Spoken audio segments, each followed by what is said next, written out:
warm welcome to all my dear friends and respected our Sudhir sir.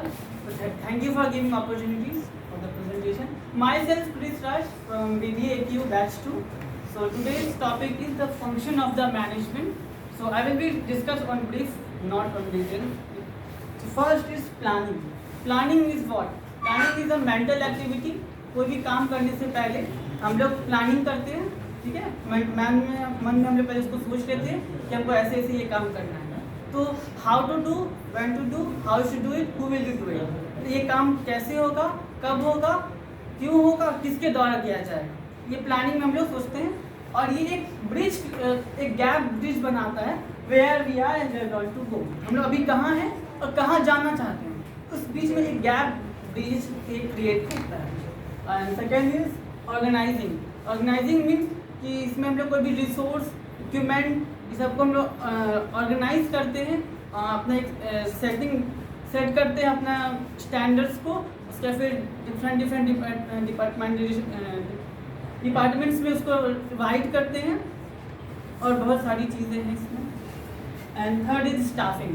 Staffing में क्या होता है कि सही समय पे सही लोग को सही क्वालिफिकेशन के साथ सही टाइम पे उसको कंपनी में उसको हायर करना पड़ता है। जैसे कि कोई भी ऑर्गेनाइजेशन या कंपनी है और मैनेजर का पोस्ट अगर खाली है तो उसके लिए हमको सही समय पे सही क्वालिफिकेशन के साथ सही लोग को सही टाइम पे उसको उस चीज़ को अपनी कंपनी में हायर करेंगे, ठीक है। उसमें बहुत सारा प्रोसेस भी आता है। पहले हम लोग ये रिक्रूटमेंट करेंगे।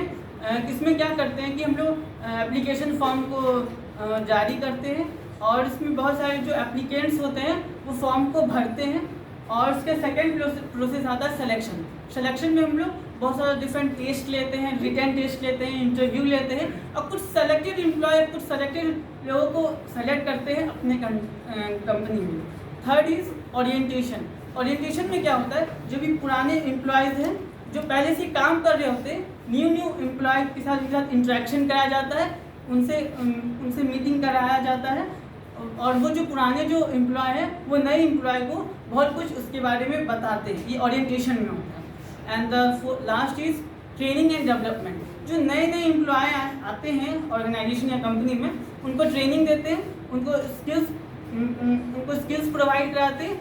वो जो कंपनी में जो रिक्वायरमेंट होता है स्किल्स के लिए, उसको ट्रेनिंग देते हैं, उनमें डेवलपमेंट करते हैं ताकि वो अच्छे से अपना वर्क कर सके, इफेक्टिवली और एफिशिएंटली वो अपना वर्क दे सके। और जो उनका जो वीकनेस होता है उनको कम से कम हम लोग उसको करने की कोशिश करते हैं। उनसे जो मैक्सिमम जो आउटपुट निकल सकता है वो हम लोग एम्प्लॉय को उस ट्रेनिंग और इस डेवलपमेंट के द्वारा वो चीज़ हम लोग करते हैं। डायरेक्टिव में क्या होता है कि अब तक हम लोग उसको प्लान बना लिए, सब कुछ कर लिए, अब उसको एक्शन में लाना होगा, उस चीज़ को इम्प्लीमेंट करना होगा और ये चीज़ डायरेक्टिव में क्या होता है। और भी बहुत सारे डिफरेंट है, बहुत डिटेल हो जाएगा।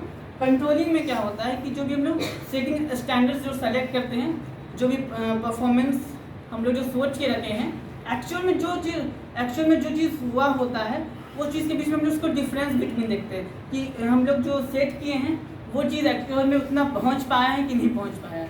अगर ज़्यादा डेविएशन होता है उस पर हम लोग तुरंत एक्शन लेते हैं, अगर कहाँ क्यों इतना डेविएशन आ रहा है, क्या प्रॉब्लम है। और जो कम डेविएशन होता है तो थोड़ा सा नेगलेक्ट करते हैं, उस चीज़ को मैनेज कर लेते हैं, लेकिन ज़्यादा डेविएशन पे बहुत स्ट्रिक्टली उसको एक्शन लेना पड़ता है। एंड लास्ट इज कोऑर्डिनेटिंग में होता है कि एम्प्लॉय से कोऑर्डिनेट करके हम लोग उसे काम निकलवाने की कोशिश करते हैं। That's all for today. Thank you, have a nice day.